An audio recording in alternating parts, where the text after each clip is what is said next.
जय गुरु जी संगत जी। वीडियो को लाइक कीजिए, चैनल को सब्सक्राइब कीजिए और बेल आइकन को प्रेस कर दीजिए ताकि आपको लेटेस्ट वीडियो की जानकारी अच्छे से मिल सके। जय गुरु जी संगत जी। गुरु जी का अनंतम अनंतम शुक्राना। गुरु जी के श्री चरणों में कोटि कोटि प्रणाम और गुरु जी की प्यारी प्यारी संगत को जय गुरु जी। संगत जी, आज का सत्संग बहुत प्यारा है, बहुत खास है। गुरु जी की प्यारी और पुरानी संगत का सत्संग है। संगत जी, सत्संग वाकई में बहुत अद्भुत है और आंटी की जर्नी बहुत बहुत प्यारी है। गुरु जी ने पल पल उनको ब्लेस किया है, उनके हस्बैंड को ब्लेस किया है, उनके दोनों बच्चों को ब्लेस किया है। कहा तो संगत जी उनके हस्बैंड बिल्कुल भी नहीं मान रहे थे और गुरुजी के दरबार में वो बड़े गुस्से से पहुंचे और आंटी को बोला भी कि चल यहाँ से, लेकिन गुरुजी की जो नजरें उनसे मिली संगत जी, वो वहीं के होके रह गए। और उसके बाद संगत जी, संगत आंटी और अंकल के जीवन में नित नए गुरुजी ने मिरेकल्स किए, बहुत सारी ब्लेसिंग्स उनको दी, उनके बच्चों को ब्लेसिंग्स दी और आंटी और अंकल दोनों की बीमारियों को दूर किया। संगत जी, मुझे पर्सनली संगत की जर्नी बहुत बहुत प्यारी लगी है। आप सभी से रिक्वेस्ट करती हूँ सत्संग अंत तक सुने, पूरा सुने, पूरे भक्ति भाव के साथ सुने और मैं दावे के साथ कह सकती हूँ संगत जी कि आपको बहुत सारी ब्लेसिंग्स मिलेगी और बहुत सारे सवालों के जवाब भी प्राप्त होंगे। इसलिए संगत जी सत्संग अंत तक सुने, पूरा सुने, पूरे भक्ति भाव के साथ सुने। संगत जी, अगर आप भी अपना सत्संग शेयर करना चाहते हैं तो सुंदर लिखावट में हिंदी में ईमेल आईडी और व्हाट्सएप पर शेयर कर सकते हैं और अगर आप चाहें तो ईमेल आईडी और व्हाट्सएप पे टाइप भी कर सकते हैं। तो चलिए संगत जी सत्संग शुरू करते हैं। संगत जी, आज हम जिनका सत्संग सुनने जा रहे हैं वो गुरु जी की प्यारी और पुरानी संगत डॉक्टर नीलम सिंह आंटी का है। गुरु जी को प्रणाम, गुरु जी की सारी संगत को प्रणाम। गुरु जी का बहुत बहुत शुक्राना कि उन्होंने मुझे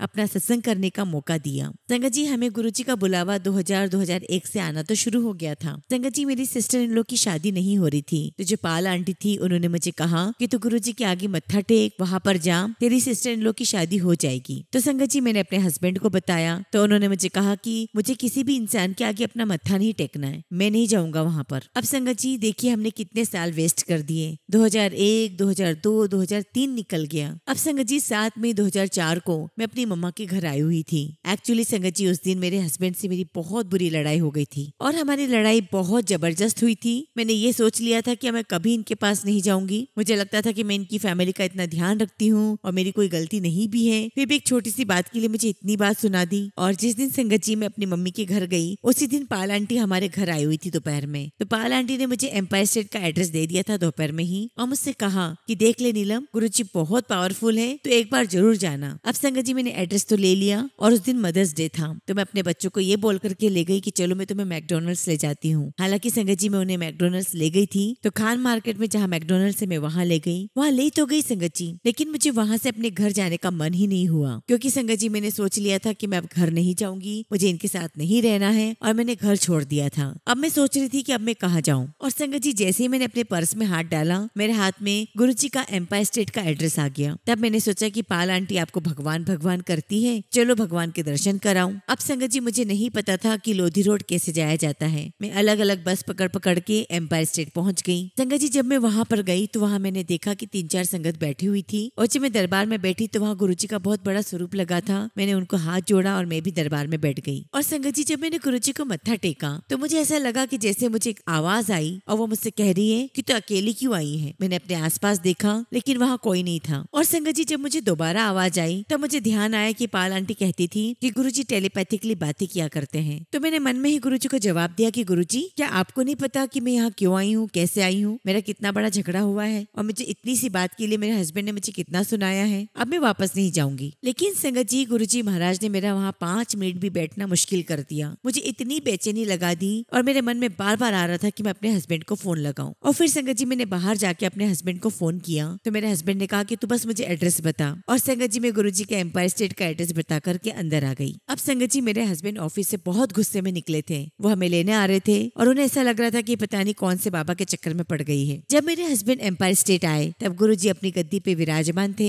और जो भी एम्पायर स्टेट आया है उनको पता होगा कि गुरुजी की गद्दी के सामने जो कमरा है मैं वहाँ पर बैठी हुई थी। और जब मेरे हस्बैंड एंटर हुए तो तो उन्होंने मुझे देख लिया था। और संगत जी मेरे हस्बैंड बहुत गुस्से में एंटर हुए। गुरुजी बैठे हुए थे, संगत बैठी हुई थी और एंटर करते से मेरे हस्बैंड मेरे पास आए और कहने लगे चल उठ यहाँ से। तो मैंने उनको इशारा किया कि देखो गुरुजी बैठे हुए, जरा बैठ जाओ, शांत हो जाओ। तो फिर मुझे बोलते कि चल उठ यहाँ से। और संगत जी मेरे हस्बैंड की चाय बड़ी कमजोरी रही है, तो मैंने मन ही मन में बोला कि गुरुजी बस कहीं से चाय आ जाए। उस समय मुझे नहीं पता था कि चाय प्रसाद भी होता है कुछ। तो मैंने कहा कि गुरुजी बस चाय कहीं से आ जाए तो मेरे हस्बैंड रुक जाएंगे। और संगत जी गुरुजी ने मेरी सुन ली थी। शायद गुरुजी को मुझे और मेरे हस्बैंड को अपने से जोड़ना था। और जैसे मैंने अरदास की और मेरे हस्बैंड जैसे ही मुड़े, उनके सामने चाय थी और बस संगत जी उन्होंने चाय ली और नीचे दरबार में बैठ गए। और संगत जी जब मेरे हस्बैंड दरबार में बैठे तो वो लगातार गुरुजी को घूरे जा रहे थे और गुरुजी उनको देख रहे थे। तो मैं अपने हस्बैंड को कोहनियां मार रही थी कि आप ऐसे तो मत घूरो गुरुजी को। लेकिन संगत जी मेरे हस्बैंड बिल्कुल गुरुजी की आंखों में आंखें डालकर उनको घूर रहे थे। लेकिन संगत जी आज मेरे हस्बैंड मुझे कहते हैं कि उस दिन गुरुजी ने मुझे शायद दी हुई दृष्टि दे दी थी कि मैं उनकी आंखों में देख पाया। अब संगत जी जब ये बैठे रहे गुरुजी को देखते रहे तो मैंने नोटिस किया कि थोड़ा इनका गुस्सा शांत हो गया है, ये थोड़े नॉर्मल हो गए हैं। तो मैंने इनसे कहा कि यहाँ पे लंगर भी करना होता है। और संगत जी मेरे हस्बैंड बिना किसी बहस के वो एग्री हो गए। उन्होंने कहा कि ठीक है। अब संगत जी देखिए कि माने कैसे थे, गुरुजी ने इनको क्या दिखाया। और ये बात मेरे हस्बैंड ने मुझे बाद में बताई थी। हुआ क्या था संगत जी कि जब मेरे हस्बैंड गुरुजी को घूर रहे थे और गुरुजी मेरे हस्बैंड को देख रहे थे, तब संगत जी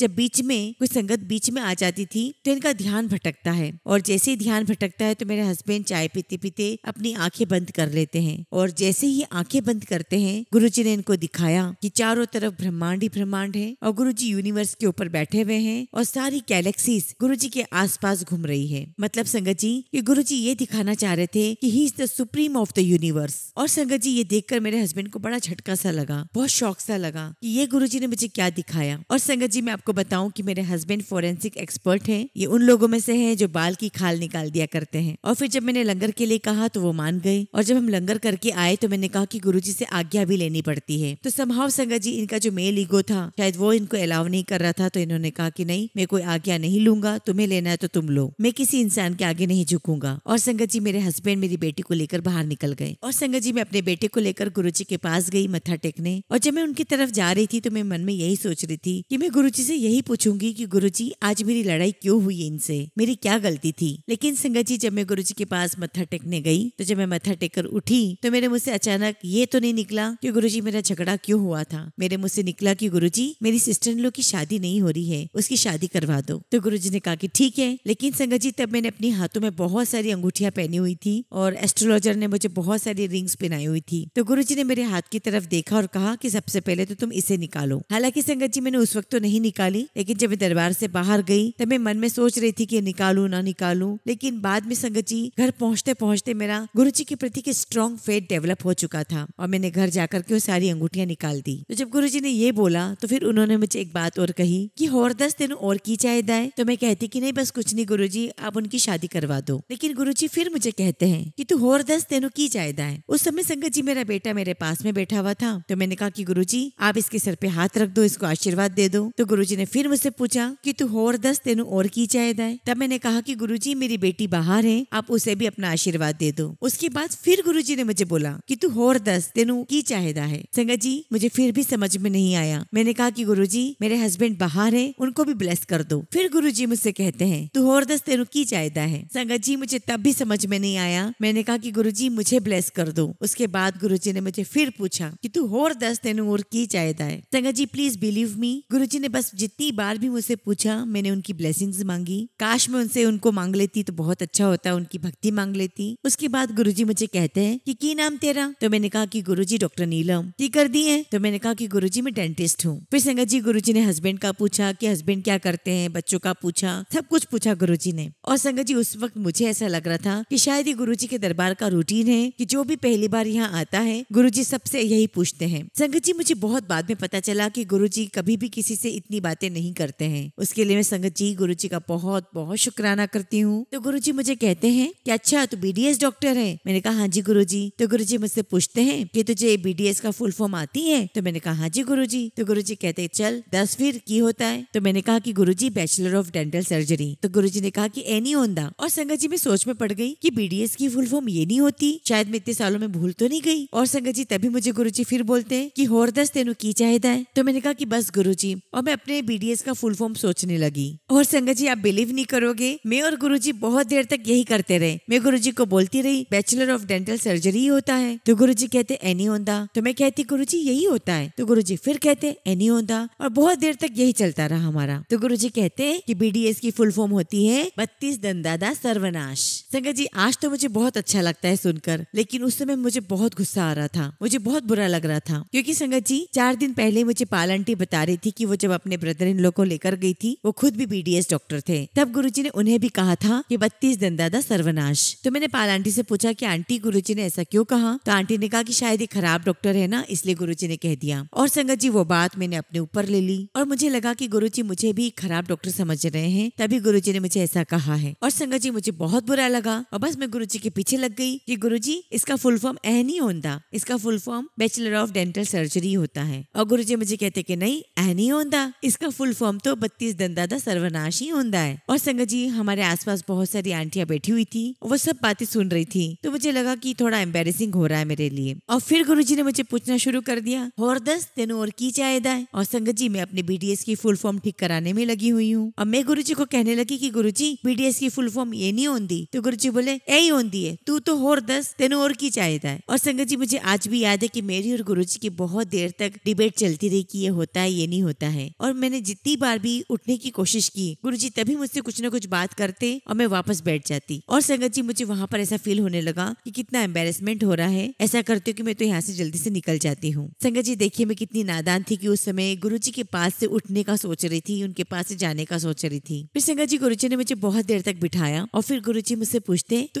10 तू लव मैरिज कितनी है। मैंने कहा हाँ जी गुरुजी। फिर गुरुजी मुझे कहते कि जा अब तू जा। और संगत जी जब मैं गुरुजी से आज्ञा लेकर जा रही थी तब मुझे गुरुजी के सवाल नहीं कि तुमने लव मैरिज की है, तब मुझे हमारे सारे वादे याद आ गए कि हम जीवन में कभी नहीं लड़ाई करेंगे, हम प्यार से रहेंगे। और जब मैंने गुरुजी से आज्ञा ली तब गुरुजी ने कहा था कि अपनी सिस्टर इन लॉ को अगले हफ्ते लेकर आना। और उसके बाद संगत जी मैं जितनी बार भी गुरुजी को मत्था टेकती उतनी ही बार गुरुजी मुझे यही कहते कि 32 दंदादा सर्वनाश। और एक बार की बात है संगत जी की गुरुजी दरबार से अपने कमरे में जा रहे थे और हम लोग सब दरबार में बैठे हुए थे। तो जैसे ही गुरुजी अपने कमरे में जाने के लिए हुए सारी संगत अपनी जगह पर खड़ी हो गई। और संगत जी गुरुजी ने जैसे ही मुझे क्रॉस किया 2 कदम चले ही थे कि वापस टर्न हुए और मुझे कहते 32 दंदादा सर्वनाश। और गुरुजी ने स्माइल किया और अपने कमरे में चले गए। और एक दिन संगत जी मैं कुछ सोच कर गई कि आज गुरुजी मुझे ऐसा बोल के दिखाए कि 32 दंदादा सर्वनाश, फिर मैं गुरुजी को जवाब दूंगी। और संगत जी जैसे मैंने गुरुजी को मत्था टेका और मैं मन ही मन सोच रही थी कि बस गुरुजी बोलो, आप बोल के दिखाओ बस। और बस जैसे मैंने मत्था टेका गुरुजी ने मुझे कहा 32 दंदादा सर्वनाश। तो तुरंत ही मेरे मुंह से निकला कि नहीं गुरुजी 32 दांतों का सही इलाज। और संगत जी गुरुजी मुझ पर इतना खुश हुए, बहुत उन्होंने मुझे ब्लेसिंग्स दी, बहुत आशीर्वाद दिया। मुझे ऐसा लग रहा था जैसे वो मेरे BDS को ब्लेस कर रहे हो। तो संगत जी उस दिन गुरुजी मेरे जवाब से बहुत बहुत खुश थे। और उसके बाद संगत जी गुरुजी ने मुझे फिर कभी नहीं कहा 32 दंदादा सर्वनाश। और फिर संगत जी गुरुजी ने जब मेरी सिस्टर इन लॉ के लिए कहा था कि शादी होगी तो होनी ही थी, लेकिन संगत जी उनकी शादी थोड़ी लेट हुई। तो संगत जी एक दिन मैं और मेरे हस्बैंड गए थे गुरुजी से पूछने के लिए कि गुरुजी इसकी शादी कब होगी। तो गुरुजी मुझे कहते कि डॉक्टर तेरे सारे काम लेट होते हैं, ये काम भी लेट होगा। तो संगत जी हमें लग गया कि गुरुजी बस ऐसा बोल कर गए हैं, तो भले लेट होंगे काम लेकिन काम हो जाएगा। और फिर संगत जी उसके बाद हमने गुरुजी के पास जाना शुरू कर दिया। हम हर हफ्ते गुरुजी के दर्शन करने के लिए आते थे। एक दिन गुरुजी मुझसे कहते कि तू 10 कि तू कब कब आंधी है। तो मैंने गुरुजी से कहा कि गुरुजी आपको तो पता ही है कि सुबह से लेकर शाम तक मेरे पेशेंट होते हैं, मैं जब फ्री होती हूँ मैं तब आती हूँ। संगत जी गुरुजी मुस्कुराए और कहने लगे कि जब तेरा दिल करे तू तब आ जाया कर। तो मैंने गुरुजी से कहा कि क्या गुरुजी आप क्या कह रहे हो। तो गुरुजी कहते हाँ हाँ जब तेरा दिल करे तू तब आ जाया कर। और संगत जी मैं तो बहुत खुश, यार वाह गुरुजी ने तो मुझे आशीर्वाद दे दिया और मुझे फ्री कर दिया कि मैं जब चाहूँ तब जा सकती हूँ। और संगत जी ये बात मैंने पाल आंटी को बताई और पाल आंटी ने उन आंटी को बताई जिन्होंने पाल आंटी को गुरुजी के पास भेजा था। तो वो आंटी कहती कि नहीं नहीं इसका मतलब ये नहीं है कि वो कभी भी जा सकती है, इसका मतलब ये है कि जो 4 दिन गुरुजी ने तय किए हैं उन 4 दिनों में वो कभी भी जा सकती है, लेकिन जाएगी हफ्ते में एक बार ही। संगत जी मेरी बात ध्यान से सुनना आप सभी कि कैसे हम लोग दूसरों की बातों में आकर के अपना कनेक्शन गड़बड़ करते हैं। अब संगत जी मैंने आंटी की बात मान ली और मैं हफ्ते में एक ही बार जाने लगी, जबकि गुरुजी ने मुझे कहा था कि तेरा जब दिल करे तू आ सकती है। और संगत जी मुझे आज जाके इस बात का रियलाइजेशन हुआ कि अगर मैंने गुरुजी की बात मानी होती, अगर मैं हर रोज गुरुजी के पास जाती तो आज मेरे पास गुरुजी की और कितनी मेमोरीज होती। और संगत जी जब हमने गुरुजी के यहाँ जाना शुरू किया तब जो हमने पहला बड़ा फंक्शन जो सुना था गुरुजी से वो उनका बर्थडे था। और संगत जी मैं सुन रही थी कि बर्थडे का सेलिब्रेशन बड़े मंदिर में होगा, लेकिन संगत जी मैं तब गुरुजी के बड़े मंदिर नहीं जा पाई थी। और संगत जी आप देखिए गुरुजी का आशीर्वाद कैसा था कि मुझे ड्रीम दर्शन गुरुजी ने करवा दिया और सपने में गुरुजी ने मुझे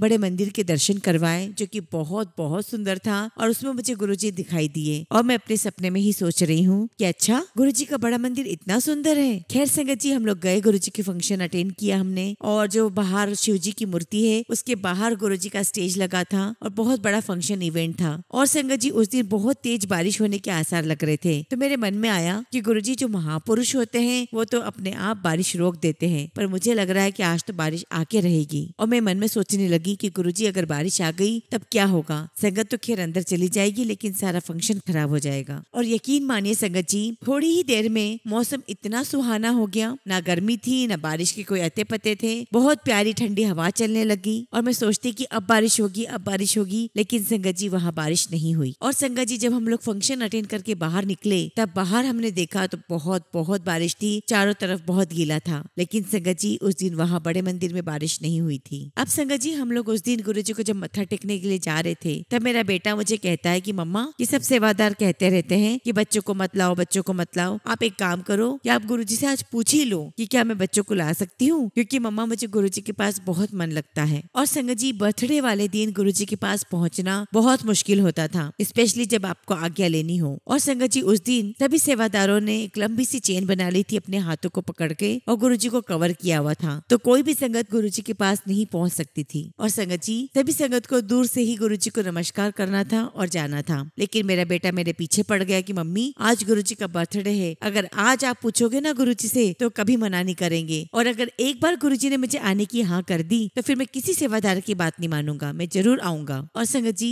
मैं अपने बेटे को बार बार बोल रही थी कि नहीं बेटा अभी ऐसे हम गुरुजी से नहीं पूछ सकते। और संगत जी जब मैं एकदम से पलट कर देखती हूँ तो मेरा बेटा मेरे पास नहीं था, और जैसे ही मेरी नजर पड़ती है वो क्या करता है संगत जी, वो सेवादारों को क्रॉस करके गुरुजी के पास पहुंच जाता है और उनके चरणों में लेट जाता है और वो वहाँ से मुझे इशारा करता है कि मम्मी पूछो पूछो। और संगत जी मैं भी उसको लेने के लिए सेवादारों को क्रॉस करके नीचे से होते हुए गुरुजी के पास पहुंच गई और वो मुझे फटाफट इशारा कर रहा है कि मम्मी पूछ लो जल्दी से पूछ लो। तब मैंने कहा कि गुरुजी मेरा बेटा आगे से शैतानी नहीं करेगा, अगर आपकी आज्ञा हो तो मैं दरबार में ले आऊं। तो गुरुजी मुझसे कहते कि कहाँ है बेटा, तो मैंने कहा कि गुरुजी ये रहा नीचे। और जैसे हम नीचे देखते संगत जी वो चला गया, मुझे फंसाकर चला गया, भाग गया। तो गुरुजी कहते हैं कि हाँ कोई बात नहीं तो ले आओ उनको दरबार में। लेकिन संगत जी गुरुजी ने चोला छोड़ने से पहले मुझे कह दिया था कि डॉक्टर 15 दिन में एक बार और अब बच्चे नहीं आएंगे, क्योंकि संगत जी गुरुजी को पता था कि आगे चलकर सेवादार बोलेंगे। लेकिन संगत जी मैं और मेरे हस्बैंड पीछे पड़ गए कि नहीं गुरुजी हमें तो आना है, हमें तो रोज आना है। तो गुरुजी ने कहा कि अगर रोज आना है तो एक बार तू आएगा और एक बार तेरी वोटी आएगी, और अगर ऐसा नहीं तो 15 दिन में दोनों एक बार आना। तो इस प्रकार से संगत जी गुरुजी ने सोल्यूशन भी दे दिया था। और संगत जी फिर हम लोग हर 15 दिन में जाने लगे। अब संगत जी मेरा बेटा और मेरी बेटी दोनों का बर्थडे एक ही मंथ आता है, एक का जन्मदिन आता है 21 अक्टूबर को और एक का आता है 2 अक्टूबर को। तो संगत जी एक बार की बात है 2 अक्टूबर यानी कि गांधी जयंती के दिन, जिस दिन हॉलीडे होता है, उस दिन हमने अपने दोनों बच्चों का बर्थडे एक साथ सेलिब्रेट किया। तो उस दिन संगत जी पाल आंटी का मेरे पास फोन आया बर्थडे विश करने के लिए, और वो मुझे कहने लगी कि तू तो अभी एम्पायर स्टेट में होगी ना। तो मैंने कहा कि नहीं मैं तो मेरे घर पर हूँ। तो पाल आंटी मुझे कहने लगी क्या तू पागल है, आज तेरे बच्चों का जन्मदिन है और तू उनको आशीर्वाद दिलाने के लिए गुरुजी के पास नहीं ले जा सकती थी। और संगत जी मुझे लगा कि आंटी तो बिल्कुल सही बात कह रही है। और संगत जी उस वक्त 10 बज चुके थे। मैंने वहाँ मौजूद सबको कहा कि अभी पैकअप है, आप लोग सब अपने अपने घर जाओ। और संगत जी सब कुछ वाइंड अप करते करते 10:30 बज गए। और संगत जी जब हम लोग एम्पायर स्टेट के लिए निकले तब तक संगत जी बहुत तेज बारिश हो रही थी, सब जगह ट्रैफिक जैम हो गया था, घुटनों घुटनों पानी था। और संगत जी मैं अंदर ही अंदर मन में गुरुजी से प्रार्थना कर रही थी कि गुरुजी मुझे माफ कर दो कि मैं आपके पास नहीं आ पाई, बस गुरुजी कैसे भी करके अपने पास बुला लो, बच्चों का आशीर्वाद दे दो, आज उनका जन्मदिन है। और संगत जी सब कुछ करते कराते हम लोग रात की 12 बजे एम्पायर स्टेट पहुंचे। और जैसे ही हम पहुंचे संगत जी वहाँ पर बाहर सिंगला आंटी खड़ी थी और हमें देखते ही बहुत नाराज हुई और कहने लगी कि आंटी ये कोई वक्त है आने का, और आज तो गुरुजी वैसे बहुत गुस्से में हैं, जो संगत आ रही है उसको डांट पड़ रही है, ये कौन सा समय होता है गुरुजी के पास आने का। तो मैंने आंटी से कहा कि आंटी आप प्लीज देख लो कितनी तेज बारिश हुई है, हम लोग ट्रैफिक में फंस गए थे, जैसे तैसे यहाँ पहुंचे हैं, आज बेटे का जन्मदिन है, बस कैसे भी करके गुरुजी का आशीर्वाद दिलवा दो। तो सिंगला आंटी कहने लगी कि नहीं नहीं ये तो पॉसिबल नहीं हो सकता क्योंकि गुरुजी अब अपने कमरे में जा रहे हैं। तो हमने आंटी से कहा कि आंटी प्लीज कैसे भी करके हमें गुरुजी का दर्शन करवा दो। तो आंटी ने कहा कि गुरुजी अपने कमरे में जा रहे हैं, जो गुरुजी अपने कमरे में जाए। तो वहाँ पे बहुत थोड़ा सा दरवाजा खुला हुआ था, बोले कि इस दरवाजे में से तुम्हें जितने गुरुजी के दर्शन हो जाए उतने कर लेना। और संगत जी बस हमने गुरुजी को जाते हुए देखा, बस हमने गुरुजी को पीछे से देखा और हमने वहीं से प्रणाम किया। और संगत जी मेरी आंखों में आंसू थे। आज हम अपने बच्चों का बर्थडे हमें गुरुजी के साथ सेलिब्रेट करना था। मैं पहले क्यों नहीं आ गई, जल्दी क्यों नहीं आ गई। अब ऐसे में संगत जी सेवादार अंकल आए और कहने लगे कि आंटी अब मंदिर बंद हो गया है, अगर आप लोगों ने लंगर नहीं किया है तो लंगर करके जाना। तो मैंने उनसे कहा कि अंकल आज मेरे बेटे का बर्थडे है और आज हम लंगर तो नहीं करेंगे, आज हमारा बिल्कुल पेट भरा हुआ है, अगर आप बस गुरुजी के दर्शन करवा देते तो बहुत अच्छा होता। तो सेवादार अंकल कहते कि नहीं नहीं, वो तो पॉसिबल ही नहीं है, गुरुजी अपने कमरे में जा चुके हैं। और संगत जी वहाँ पे वाइंड अप चल रहा था सब कुछ, और जो सेवादार अंकल हमें देखते उन्हें लगता कि कोई संगत आई हुई है तो वो यही कहते हैं कि आंटी आप फटाफट लंगर कर लो, मंदिर बंद होने वाला है। और मैं उनसे बस यही कहे जाऊं कि अंकल लंगर तो नहीं करेंगे, हमारा पेट भरा हुआ है, बस गुरुजी के दर्शन हो जाते तो अच्छा होता। तो अंकल फिर जवाब देते हैं कि नहीं आंटी ये तो पॉसिबल नहीं है, क्योंकि गुरुजी अपने कमरे में जा चुके हैं। तो संगत जी जो भी सेवादार आ रहे थे मैं उन सबको यही रिक्वेस्ट करती जा रही थी, लेकिन हर एक सेवादार मुझे रिजेक्ट करते जा रहे थे, मना करते जा रहे थे और यही कह रहे थे कि बस गुरुजी के दर्शन तो नहीं होंगे, वो रूम में जा चुके हैं। संगत जी वहाँ एक आंटी थी जो हमें बराबर देख रही थी। तो वो आंटी हमें कहती है कि आप लोग एक काम करो, आप सीधे अंदर चले जाओ, ज्यादा से ज्यादा क्या होगा कि आपको डांट पड़ जाएगी, तो गुरुजी की डांट खा लेना। तो मुझे लगा कि आंटी बिल्कुल सही कह रही है। और संगत जी हम लोग फटाफट दरबार में पहुंच गए और संगत जी हम अंदर गए और किचन के सामने जाकर के बैठ गए। वहाँ पर जो भी सेवादार थे वो फिर हमें देखकर यही कहते हैं कि आंटी आप लोग कभी आए हो, आपने लंगर नहीं किया है तो आप लंगर कर लो। और संगत जी मैंने उनको भी मना किया कि हम लंगर नहीं करेंगे, और मैंने सेवादार अंकल को भी यही बात बोली कि अंकल मेरे बेटे का बर्थडे है, अगर गुरुजी का आशीर्वाद मिल जाए तो बहुत अच्छा होगा। और संगत जी यही वर्ड्स में लगातार सबको यही बोलते जा रही थी। इतने में संगत जी क्या हुआ, मैंने देखा कि मेरे पास मेनका गांधी बैठी हुई है। तो संगत जी जैसे मैंने उनको देखा मैंने उन्हें थैंक्स बोला, तो उन्होंने मुझे कहा कि फॉर व्हाट, आपकी वजह से ना मेरा नॉनवेज छूट गया है। तो मुझसे कहती हाउ, और फिर मैंने उनको बताया कि कैसे। और संगत जी जब मैं उनको बता रही थी कि मेरा नॉनवेज कैसे छूटा, तब गुरुजी बाहर आए और गुरुजी का लख लख शुक्राना कि वो बाहर आए। और संगत जी बाहर गुरुजी आकर के जैसे बैठे तभी मेनका गांधी बोलती है कि गुरुजी इन्होंने नॉनवेज छोड़ दिया है। तो गुरुजी ने मेरी तरफ देखा और कहा वदिया कितना। अब संगत जी हम लोग काफी देर वहाँ बैठे रहे, मुझे अंदर से डर भी लग रहा था कि गुरुजी की डांट न पड़ जाए। फिर मैंने सोचा कि चलो गुरुजी के दर्शन हो गए हैं तो गुरुजी की डांट भी खा लेंगे। इतने में संगत जी क्या हुआ कि गुरुजी ने हमें इशारे से अपने पास बुलाया, और जैसे ही मैं गुरुजी के पास गई गुरुजी ने मुझसे पूछा कि लंगर किया। और संगत जी बस मैं बोलने ही वाली थी कि गुरुजी मेरा पेट भरा हुआ है, तभी गुरुजी ने कहा कि जाओ पहले लंगर करो और फिर मुझसे बात करना। और संगत जी हम भागे भागे किचन में गए और मैंने वहाँ अंकल को बोला कि अंकल मैंने अभी आपको बताया था कि हम बिल्कुल पेट भरा हुआ है हमारा, लेकिन गुरुजी का आदेश हुआ है तो उनकी बात तो माननी पड़ेगी। अंकल आप ऐसा करो कि हमें एक चपाती दो, हम उसमें से 4 बाइट करेंगे और हम लोग खा लेंगे, ताकि गुरुजी की बात भी रह जाएगी और हमारा भी हो जाएगा। अंकल ने कहा ठीक है। अब संगत जी हम लोग लंगर करके वापस अंदर गए, गुरुजी के पास जाकर के बैठे। और संगत जी आप देखिएगा, आप बिलीव नहीं करेंगे, हम लोग जब गुरुजी के पास जाकर के बैठे तो संगत जी वहाँ दरबार में डबल लंगर प्रसाद हमें खाना पड़ा। और संगत जी हम चारों के लिए अलग अलग लंगर प्रसाद आया। गुरुजी ने बोला खाओ। अब मैं गुरुजी को देखूं और गुरुजी मेरी तरफ स्माइल कर रहे हैं, मैंने भी स्माइल किया और हम चारों ने एक दूसरे की तरफ देखा और चुपचाप लंगर खाना शुरू कर दिया। इतना ही नहीं संगत जी 4 चाय प्रसाद के गिलास भी आ गए और गुरुजी ने कहा कि लो चाय प्रसाद पियो। संगत जी हमारी क्या हालत हुई होगी आप समझ सकते होंगे। और गुरुजी हमारी तरफ देखकर मुस्कुराते जा रहे हैं और हमें सब खाना पीना पड़ रहा है। और संगत जी बहुत सारा लंगर प्रसाद था, लेकिन उस दिन संगत जी गुरुजी की स्माइल में हमने धीरे धीरे वो लंगर प्रसाद फिनिश कर लिया।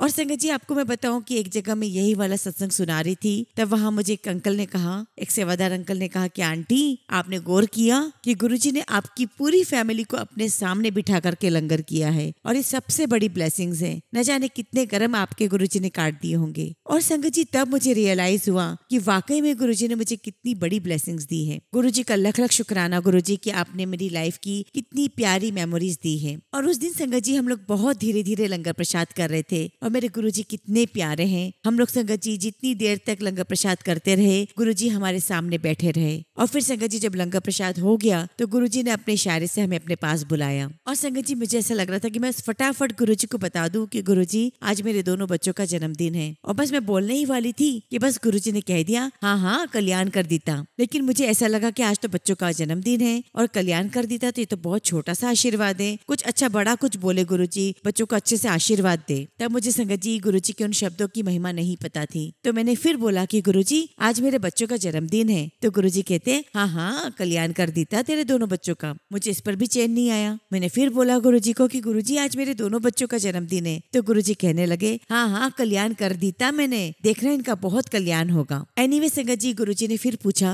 कि कहाँ रहते हो, कहाँ काम करते हो। हस्बैंड से जब ये पूछा तो हस्बैंड ने कहा गुरुजी मैं सफदरजंग हॉस्पिटल हॉस्पिटल में काम करता हूँ। तो गुरुजी कहते, अच्छा सफदरजंग हॉस्पिटल में? तो डॉक्टर मुझे एक बात बता, क्या तू मेरा काम करवा देगा? अब संगत जी हमें ऐसा लग रहा था कि पूरी दुनिया गुरुजी के पास आशीर्वाद लेने आती है ताकि उनके सारे काम बन जाए, और गुरुजी हमें बोल रहे थे कि मेरा काम करवा देगा। तो हमने कहा कि हाँ जी गुरुजी बोलिए। और संगत जी तभी गुरुजी ने फटाफट एक पेन पेपर मंगवाया, मेरा नाम और नंबर लिखा, और गुरुजी ने कहा कि आपके पास फोन पहुंच जाएगा जब भी कोई काम होगा। मैंने कहा ठीक है गुरुजी। तो मैंने कहा कि गुरुजी आप तो ये समझो कि आपका काम हो गया। तो गुरुजी मुझे कहते, हाँ काम तो मेरा हो गया। तो मैं सोच में पड़ गई कि गुरुजी को मुझसे काम भी करवाना है और गुरुजी कह रहे हैं कि मेरा काम हो गया। उसके बाद संगत जी गुरुजी हमसे ऐसे नॉर्मल बात करने लगे। तभी गुरुजी मेरे हस्बैंड को कहते कि तू अपने दोस्तों को लेकर आना, मैं उनको ब्लेस करूंगा। फिर मुझे कहते गुरुजी कि तू अपनी सहेलियों को लेकर आना, तो अपने पेशेंट को लेकर आना, मैं उनको सबको ब्लेस करूंगा। जो पेशेंट बहुत ज्यादा बीमार है तो उनको लेकर आना, मैं उनको ब्लेस करूंगा। और उसके बाद गुरुजी ने हमसे काफी देर तक बात की और बहुत देर बाद संगत जी हम लोगों ने गुरुजी से आज्ञा ली और हम लोग जाने लगे। और सोचिए संगत जी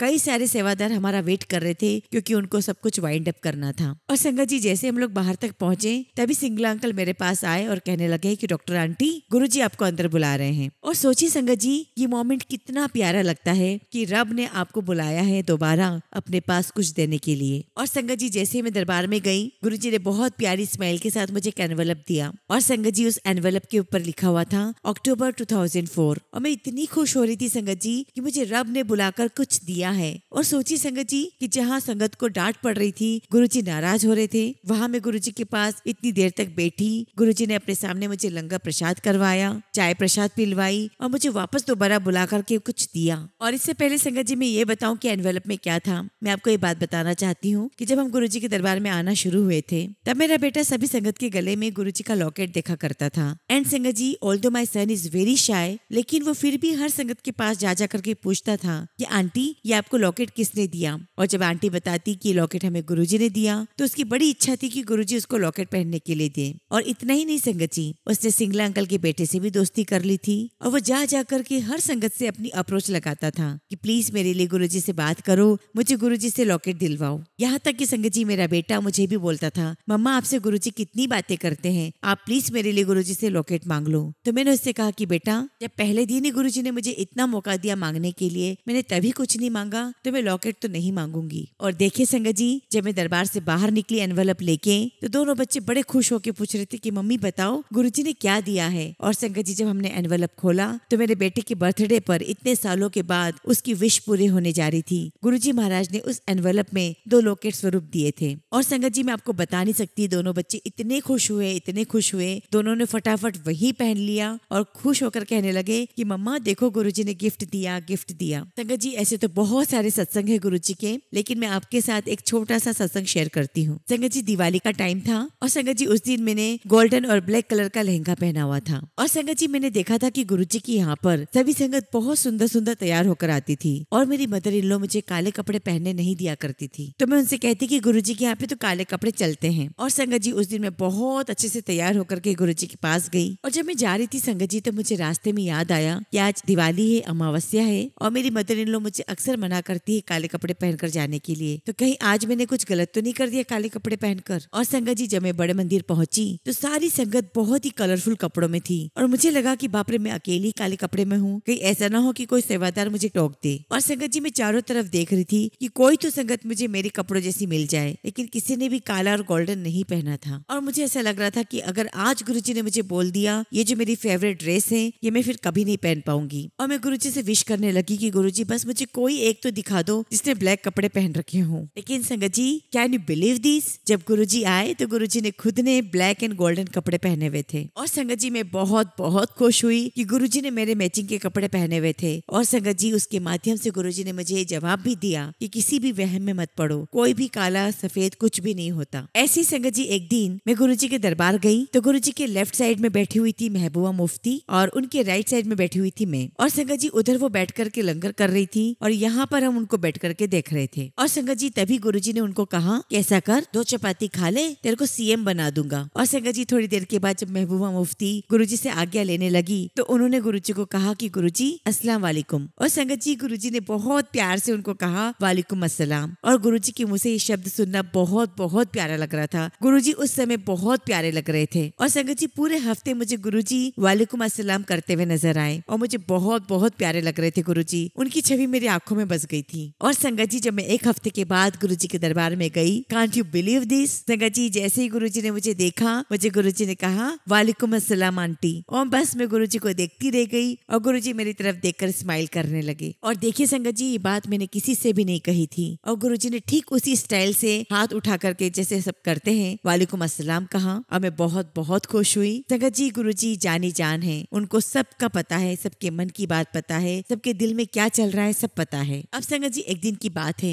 मेरे मन में डाउट आया और मैं सोच में पड़ गई कि गुरुजी ने मुझे पहले दिन ही सब कुछ पूछ लिया था। और मेरे मन में आया कि क्या गुरुजी ने कभी ऐसा कुछ बताया जो सिर्फ मुझे पता है और किसी को भी नहीं। और सोचिए संगत जी, मैं गुरुजी के पास जा रही हूँ और मेरे मन में ये डाउट चल रहा है, मुझे माफ करना गुरुजी, मैं गुरुजी के ऊपर डाउट करते हुए जा रही हूँ। और संगत जी, जैसे ही मैंने गुरुजी को मत्था टेका, गुरुजी ने मुझे कहा कि तू और दस, तू मौलाना आजाद से है? तो मैंने कहा हाँ जी गुरुजी। और संगत जी, मौलाना आजाद मेरा मेडिकल कॉलेज का नाम है। और देखिए संगत जी, मैंने कॉलेज का नाम तो किसी को भी नहीं बताया था। और कैसे गुरुजी आपका डाउट दूर करते हैं, उस दिन मैंने कान पकड़ लिए कि गुरुजी मैं कभी आप पर डाउट नहीं करूंगी। अब संगत जी, एक बार मैं गुरुजी के पास अपनी फ्रेंड को लेकर के गई और अक्सर हम तभी जाते हैं जब हमें बहुत प्रॉब्लम होती है। तो संगत जी, जैसे ही हम गुरुजी के दरबार में पहुंचे तो मेरी फ्रेंड मुझे कहती है कि तू मुझे गुरुजी से इंट्रोड्यूस करवा दे। तो मैंने उससे कहा कि हाँ बस मैं अभी करवाती हूँ। और संगत जी, जैसे ही वो मत्था टेकने लगी तो गुरुजी ने उसको कहा कि चल आई बड़ी डॉक्टरनी की वकील। और संगत जी, देखिए कि कैसे गुरुजी को पता था कि वो खुद भी एक डॉक्टर है और हम दोनों के बीच में क्या बातें हुई, हम एक दूसरे को क्या बोलते हुए आ रहे थे, ये सब गुरुजी को कैसे पता। तो संगत जी, ऐसे बहुत सारे छोटे छोटे मोमेंट्स हैं।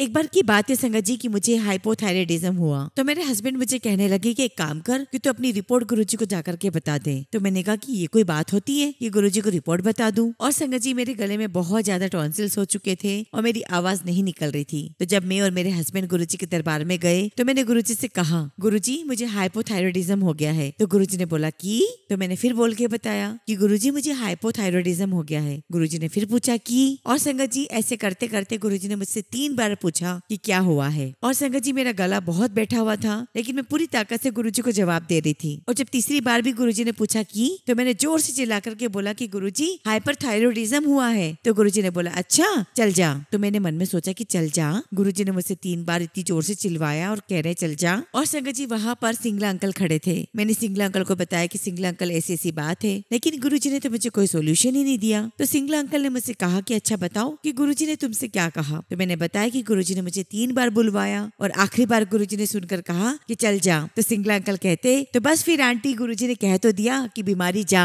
बस जा, मतलब आपकी बीमारी अब ठीक हो गई है, अब आपको कोई प्रॉब्लम नहीं होगी। और संगत जी, प्लीज बिलीव कीजिए, मैं आज की डेट में हर महीने अपना टेस्ट करवाती हूँ। मेरा थायराइड बिल्कुल नॉर्मल है, मुझे कोई बीमारी नहीं है। और संगत जी, बीइंग अ डॉक्टर, क्या मुझे नहीं पता था कि मुझे क्या हुआ है। और संगत जी, मैं डॉक्टर होकर के भी खुद सर्जरी से डरती थी, लेकिन गुरुजी महाराज ने मुझसे 3 बार जोर से चिल्ला करके मेरी बीमारी हमेशा के लिए ठीक कर दी। जय गुरुजी, शुक्राना गुरुजी, लख लख शुक्राना गुरुजी। और ऐसे संगत जी मेरी लाइफ में बहुत सारे इंसिडेंट हैं जो संगत जी मैं फिर किसी दिन जब गुरुजी महाराज की आज्ञा होगी तो आप सबके साथ शेयर करूंगी। तब तक संगत जी अपने वाणी को यहीं विराम देती हूँ। जय गुरुजी, शुक्राना गुरुजी।